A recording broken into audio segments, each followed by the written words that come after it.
बिस्मिल्लाहिर्रहमानिर्रहीम। अस्सलाम वालेकुम everyone, welcome back to my channel. कैसे हैं आप सब? होपफुली सब ठीक होंगे, खैरियत से होंगे और जनाब खूब मज़े में होंगे।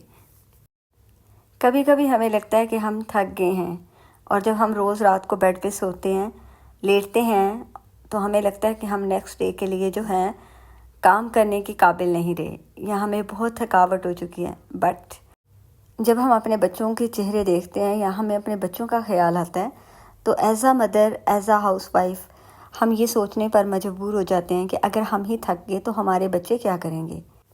जब आपके बच्चे लर्निंग प्रोसेस में होते हैं तो आप यकीन मानिए कि एज़ अ मदर आपको बच्चों के साथ फुल पार्टिसिपेट करना पड़ता है, आपको फुल एक्टिव होना पड़ता है, तभी आपके बच्चे जो हैं वो कामयाब होते हैं। अगर आप ही लेज़ी होंगे, आप ही एक जगह बैठे रहेंगे, सुस्ती से कोई काम जो है वो नहीं करेंगे, तो आप यकीन मानिए कि आपका घर जो है वो बिल्कुल डिस्टर्ब होगा। ना सिर्फ घर डिस्टर्ब होगा बल्कि आपके बच्चे भी डिस्टर्ब हो जाएंगे। So being a mother, being a house wife, आपको सिर्फ अपनी औलाद के लिए, अपने बच्चों के लिए जो है वो एक्टिव होना पड़ेगा, उनका साथ देना पड़ेगा। यकीन मानिए जो माएँ बिल्कुल चुप रहती हैं खामोशी के साथ, बच्चे अगर सारा सारा दिन टैब पे बैठे हुए हैं, मोबाइल पे बैठे हुए हैं, गेम प्ले कर रहे हैं, तो वो इसी तरह अपना टाइम जो है वो गुजार देंगे। जब तक आप नहीं बोलेंगे, जब तक आप उन्हें मना नहीं करेंगे, वो नहीं मना होंगे, क्योंकि बच्चे नहीं जानते कि हमारे लिए क्या सही है, क्या गलत है। तो हमें उनके पीछे जो है वो बोलना पड़ता है। जब तक उनको मना नहीं करेंगे वो मना नहीं होंगे, बेशक वो सारा सारा दिन जो है मोबाइल और टैब पे गुजार दें। तो जी, व्लॉग को आगे बढ़ाने से पहले जल्दी से चैनल को सब्सक्राइब कर लें अगर आप मेरे चैनल पर फर्स्ट टाइम आए हैं, ताकि हम नेक्स्ट जो डिस्कशन है वो कर सकें। तो जी जनाब, बात हो रही थी बच्चों के पीछे बोलने की। बिल्कुल, पेरेंट्स अपनी सारी एफ़र्ट किस लिए करते हैं? अपनी औलाद के लिए, ताकि हम उन्हें कंफर्ट ज़ोन दे सकें। और उस कंफर्ट ज़ोन में हमें हर चीज़ का ख्याल रखना है कि हमारे बच्चे कर क्या रहे हैं। आजकल बच्चे जो हैं वो टैब्स पे, मोबाइल पे क्या कर रहे हैं, समटाइम तो मदर्स को और पेरेंट्स को कोई ख़बर ही नहीं होती। यकीन मानिए बच्चों के पीछे जो है वो आपको चीखना भी पड़ता है, आपको बोलना भी पड़ता है। देखें, आजकल ये एक ट्रेंड हो गया कि बच्चों को कुछ नहीं कहना, बच्चे डिप्रेशन में चले जाएंगे, बच्चे एग्जाइटी में चले जाएंगे, बच्चों को ये हो जाएगा, बच्चों का वो हो जाएगा। मैं कहती हूँ एक तो स्कूल वालों ने भी ये ट्रेंड सेट कर दिया हुआ है और घर में हमने भी एज अ पेरेंट्स जो है ये माहौल जो है ना वो सेट कर दिया हुआ है कि बच्चे जो हैं अगर हम उन्हें सख्ती से पेश आएंगे या थोड़ा सा डांटेंगे तो वो ख़राब हो जाएंगे या वो डिप्रेशन में चले जाएंगे। भाई देखें, हम हमारे पेरेंट्स ने अभी तक, हम लोग स्टिल अभी तक अपने पेरेंट्स से जो है वो डरते हैं इन 40 एज, ठीक है, कि अभी तक हम खुद बुढ़ापे की तरफ जो हैं वो जा रहे हैं और हम अपने पेरेंट्स से डरते हैं। लेकिन आजकल के बच्चे जो हैं वो नहीं डरते, क्योंकि हमने शायद उनको इस तरह ट्रेन ही नहीं किया जिस तरह हमारे पेरेंट्स ने हमें ट्रेन किया था। बच्चे सोए हैं तो सोते ही रहते हैं, पेरेंट्स उठाते ही नहीं हैं, मदर्स उठाती नहीं हैं कि बच्चे सोए हुए हैं। आप यकीन मानें कि आजकल के बच्चे जो हैं वो क्यों रिस्पॉन्सिबिलिटीज़ नहीं उठाते? क्योंकि हम मदर्स ने शायद उनको इस काबिल बना ही नहीं रहे हैं, हम लोग उनको इतना ज़िम्मेदार बना ही नहीं रहे, उनको हम थोड़ी सी टफ़ लाइफ दे ही नहीं रहे। हर चीज़ तो उनको प्लेट में रख के हम लोग दे रहे हैं।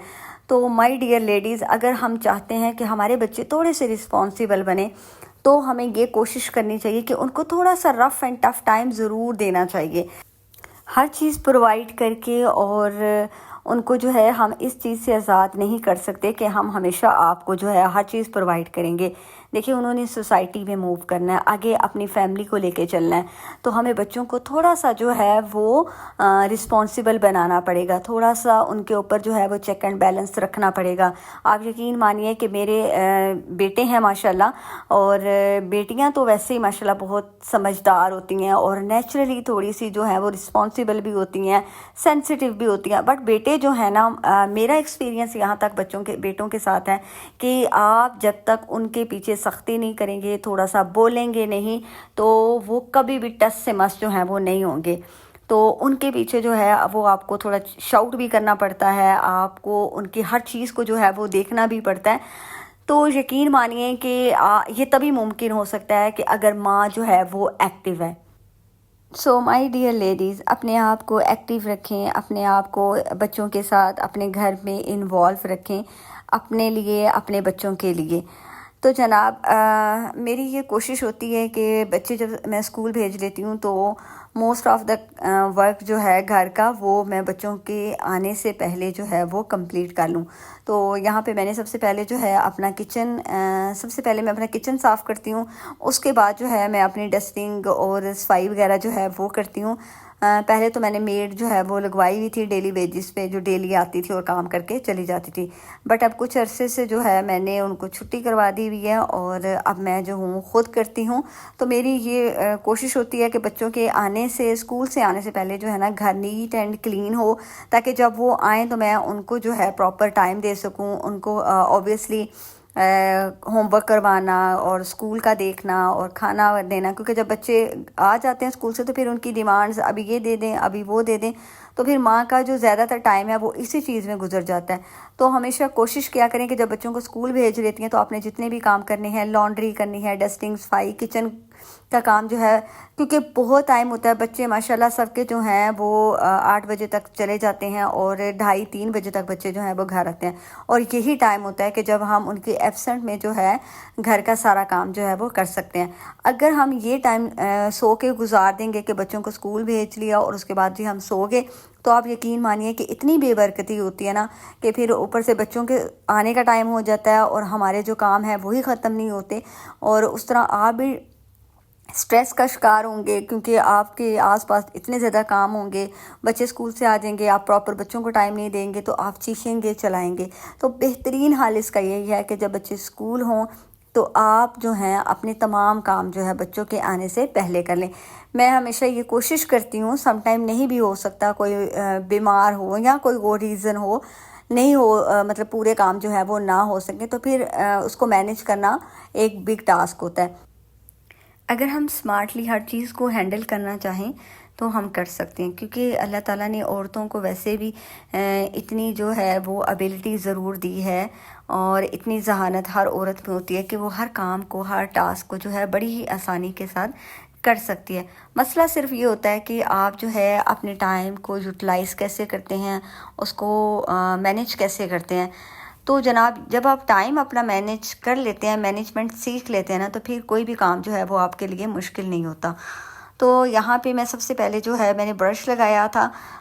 अगर आपकी जो है वो बैक बोन में पेन होती है तो मैं कहती हूँ कि सफाई करने के लिए जो है झाड़ू की बजाय अगर आप इस ब्रश के साथ सफाई करती हैं ना तो ये बहुत इजी रहता है, क्योंकि आपको इसके साथ बेंड होके काम नहीं करना पड़ता और आपके जो बैकबोन में पेन है वो भी नहीं होती। तो मैं हमेशा ऐसे ही ब्रश लगाती हूँ। जब मेरी मेड नहीं भी आती थी तब भी उसकी एब्सेंस पे मैं ब्रश की मदद से सफाई करती थी, और मोप जो है वो मैं हमेशा कोई टावल जो है वो यूज़ करती हूँ। आप यकीन मानिए कि जितनी अच्छी टाइल्स टावल से साफ़ होती हैं, आप महंगे से महंगा मोप भी यूज़ करके देख लें, इतने अच्छी सफाई जो है वो नहीं होगी। टावल आप ले लें, 2-3 टावल ले लें मुख्तलिफ़ एरियाज़ के लिए, जो है ऊपर वाले पोर्शन के लिए आप अलग टावल रखें, नीचे वाले के लिए अलग टावल रखें। और आई थिंक मार्केट में जो मोप अवेलेबल हैं उनसे तो ये सस्ते ही पड़ते हैं। अगर आप अच्छे टावल ले लें तो मेरा नहीं ख्याल कि 2-3 महीने जो हैं वो जाएंगे। तो या जो ओल्ड टावल होते हैं जो जिनको हम डिस्कार्ड कर देते हैं या हमारे थोड़े ख़राब हो जाते हैं, तो आप वो टावल जो है वो यूज़ कर सकते हैं मोप लगाने के लिए। जब आप अपने हाथों से काम करते हैं और जब आप उसका रिज़ल्ट देखते हैं, जब आपको अपना घर साफ़ सुथरा नज़र आता है, तो आप यकीन मानिए कि सारी थकावट जो है वो आपकी उतर जाती है। और घर में एंटर होने वाले लोग, चाहे वो आपके हस्बैंड हैं, चाहे वो आपके बच्चे हैं, उनको एक पुरसकून माहौल मिलेगा और उनकी सारी थकावट जो है वो भी उतर जाएगी। तो जनाब यहाँ पे सफाई करने के बाद मैं डेली घर में थोड़ी देर के लिए जो है कोई भी बाखूर या कोई भी अगरबत्ती जो है वो ज़रूर जलाती हूँ। उससे बहुत अच्छी सी जो है एक खुशबू जो है वो पूरे घर में आ रही होती है, और आप यकीन मानिए कि बहुत अच्छा सा फील होता है। तो आप भी अगर बहुत ज़्यादा महंगे जो बखूर हैं वो नहीं यूज़ कर सकते, तो आप यकीन मानिए ये अगरबत्तियाँ जो हैं मार्केट में डिफरेंट फ्रेगनेंस से जो हैं वो अवेलेबल हैं। तो आप ये लेकर डेली की अगर एक भी जलाएं तो आप यकीन नहीं मानिए कि एक बॉक्स जो है, वैसे भी मैं जो हूँ पूरी फुल जो है उसको नहीं बल्कि जलाती, थोड़ी देर जलाऊंगी, उसके बाद जब पूरे घर में एक प्यारी से महक आने लगती है उसके बाद मैं उसको बंद कर देती हूँ। तो ये मेरे पास मोटी वाली और बड़ी स्टिक है, तो ये 1 वीक जो है वो निकाल जाती है। और ये जो पैकेट मैं यूज़ करती हूँ इसके अंदर 8 पीस होते हैं, तो मेरा आई थिंक 1.5 महीना जो है वो चल जाती है। तो जी जनाब, यहाँ बच्चे मेरे स्कूल से आ गए थे और मैं उनके लिए जो है वो रोटी बना रही थी। और आप यकीन मानिए कि ये रोटी बनाना मैंने 15 सालों में सीखी है, क्योंकि शादी से पहले जो है मुझे रोटी बनाना नहीं आती थी। और मैंने फ़र्स्ट टाइम जो है अपनी शादी के बाद रोटी बनाई थी, क्योंकि घर में मेरी अम्मी ने जो है वो हमारी ड्यूटीज़ लगाई हुई थी। मेरी बहन जो है वो हमेशा रोटी बनाती थी और मैं हमेशा जो है वो हांडी बनाती थी। और 15 ईयर्स मेरे हस्बैंड ने जो है मेरी टेढ़ी मेढ़ी मोटी और रोटी जो है वो खा के तो मुझे यहाँ तक पहुँचा दिया कि अब अल्लाह का शुक्र है कि मैं अच्छी रोटी बना लेती हूँ। यकीन मानिए कोई भी काम जो है वो मुश्किल नहीं होता अगर हम मेहनत और लगन से करें। देख ही लें, अब ये रोटी आपको लगता है कि कोई अनाड़ी लड़की थी जिसको रोटी बनाना नहीं आती थी और अब वो रोटी में इतनी एक्सपर्ट हो गई है, माशाल्लाह अल्हम्दुलिल्लाह। जनाब, कोई काम मुश्किल नहीं होता अगर हम दिल से करें और मेहनत से करें। कोई भी काम है आपने उसको करना तो है, चाहे रोक कर लें चाहे बोल के कर लें, जैसे भी कर लें, तो क्या ही अच्छा हो कि अगर हम उसको प्यार से करें और मोहब्बत से करें, और फिर उस काम का क्या ही मज़ा आता है। तो जी जनाब, यहाँ मैं शाम के टाइम जो है बच्चों के लिए फ़्रूट केक बना रही थी और आपके साथ जो है मैं इसकी रेसिपी शेयर कर रही हूँ। मैं बहुत ही सिंपल तरीके से बनाती हूँ और बहुत ही आसान है इसको बनाना। सबसे पहले आपने सांचे जो हैं वो आपने ज़रूर रेडी करके रख लेने हैं, क्योंकि जब आप बैटर रेडी कर लेते हैं तो फिर हम बैटर को इतनी देर वेट नहीं करवा सकते, आपने उसको फौरी बेक करना होता है। तो सांचा सबसे पहले रेडी किया करें। यहाँ पे अगर आपके पास बटर पेपर नहीं है तो कोई मसला नहीं है, घबराने की बात नहीं है। आपने बच्चों की कॉपी का पेज लें, या जो आजकल बच्चों के स्कूल से नोटिस आ रहे होते हैं, नोटिफिकेशन आ रहे होते हैं, वो पेजेस तो आपके घर आते ही हैं। मैं समटाइम तो संभाल के रख देती हूँ। अब मैंने बटर पेपर की जगह पे वही प्लेस किया है और आप देखिएगा कि इसके साथ ही कितना अच्छा केक जो है वो बेक होता है। तो सबसे पहले अगर आपके पास हैंड बीटर नहीं है तो ये जूसर जग जो है ये हर घर में अवेलेबल होता है।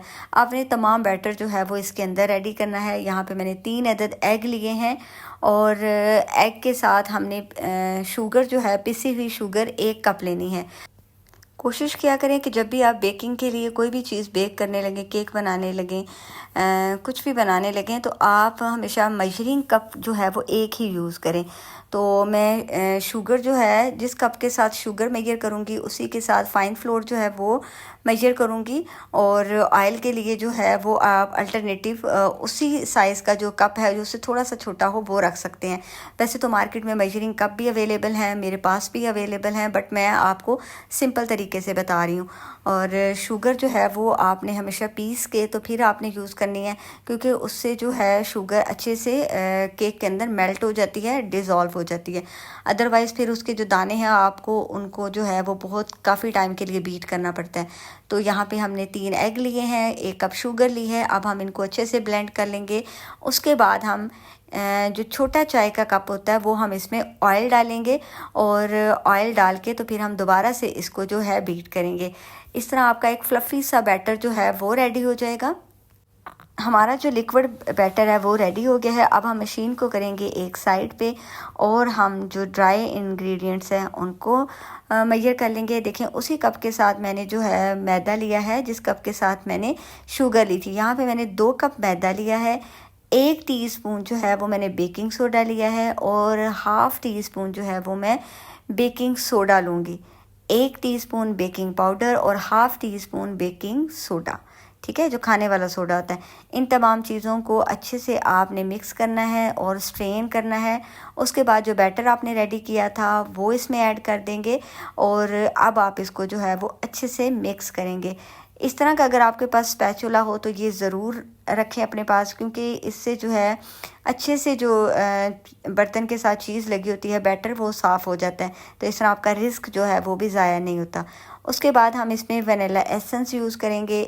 Half tea spoon vanilla essence लेंगे और वनीला एसेंस यूज़ करने से ये होता है कि एग की जो स्मेल होती है वो ख़त्म हो जाती है। वैसे तो हमने इसको इतना बीट किया है ऑयल और शुगर के साथ कि एग की जो स्मेल है वो नहीं आ रही।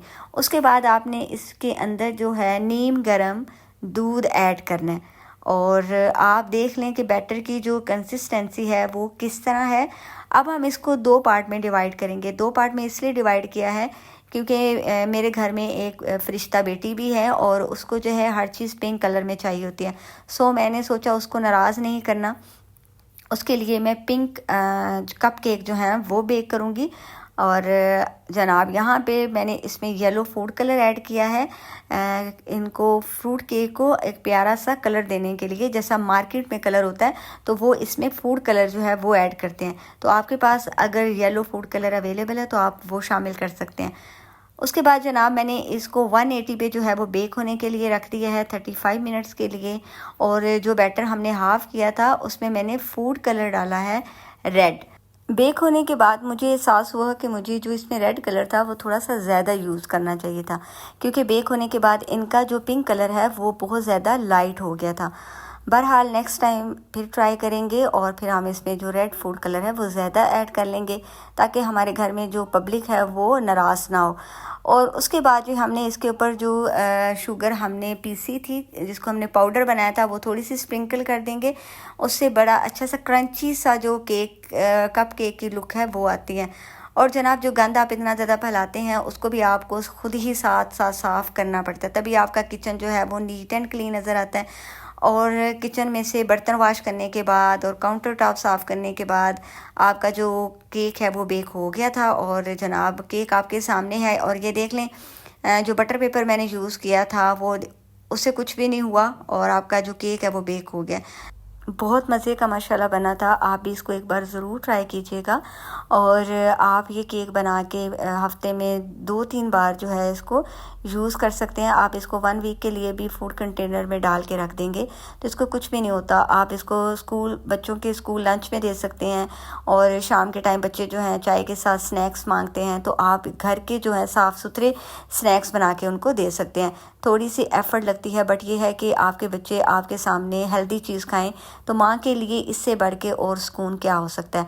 तो मुझे दीजिएगा इजाज़त, मिलेंगे इंशाल्लाह नेक्स्ट व्लॉग में। और अगर आपको वीडियो पसंद आए तो लाइक एंड शेयर ज़रूर कीजिएगा with your friends and with your family. मिलेंगे इंशाल्लाह नेक्स्ट व्लॉग में। अल्लाह हाफिज़।